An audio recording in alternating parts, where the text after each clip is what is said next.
Hi, Moose Heart. It's Mary Zupke, registered dietitian. I'm in the kitchen.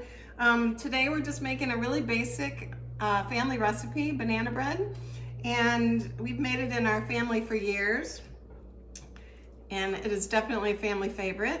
You can use a little bit, you can switch and do half whole grain whole wheat flour to make it a little healthier. And you could even use applesauce to instead of the butter, but today I'm just making the traditional recipe.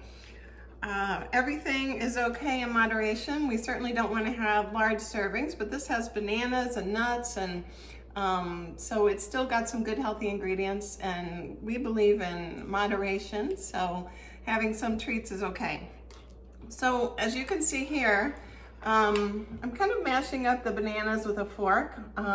That's how we do it on a plate, just making sure all the bananas are mashed up really nice and evenly, and those bananas are going to go right into the banana bread and give it a really good consistency and flavor.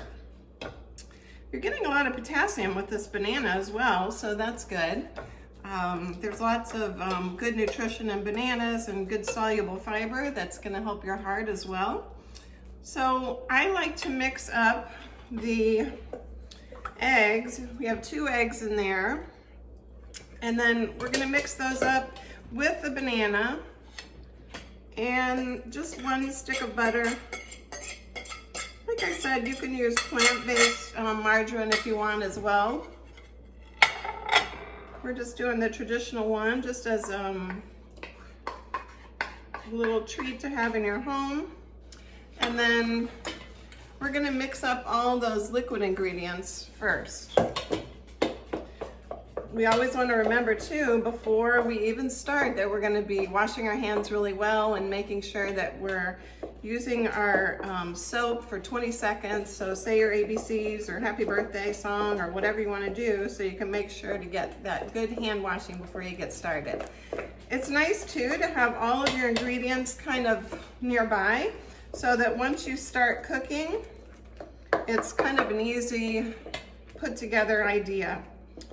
So once we have those liquid ingredients, we're going to, I have 2 cups of flour, 1 cup of sugar, and 1 teaspoon of baking soda in here.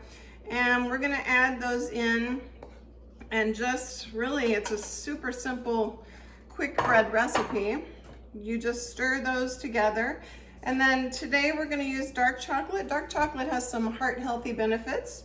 So we're gonna use a few dark chocolate chips and some walnuts, which are really anti-inflammatory. So those are gonna be some of our good healthy components in this banana bread. And certainly if you think about having it as a treat, it's got a lot of good nutrition because it still has some fruits. It's got some anti-inflammatory properties like we talked about, and some fiber, and not to mention the potassium.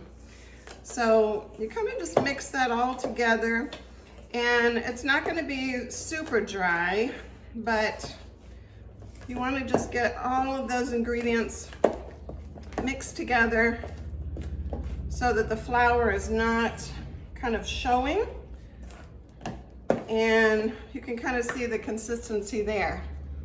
See how that works? So then add in your chocolate chips. We're using the larger chocolate chips for this recipe, but the dark chocolate, and then your walnuts. So I'm putting in 1 cup of chips and half a cup of walnuts for this recipe.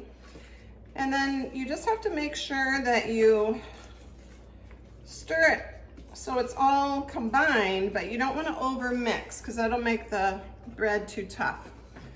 So I have my pan here, and we're just going to pour it right into the pan there.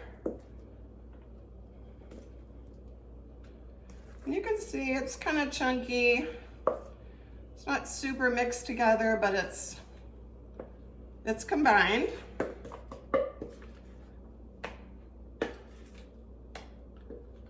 And then we're gonna put that in the oven for 60 minutes. Now it kind of depends on your oven, but you wanna make sure that if you stick a toothpick in, that it comes out nice and clean. especially in the very middle, because that's where it may have a tendency to not cook all the way. So just do that in the middle. Make sure you even it out in your pan. And it's ready to go in. 60 minutes at 350. And I hope you enjoy this banana bread recipe.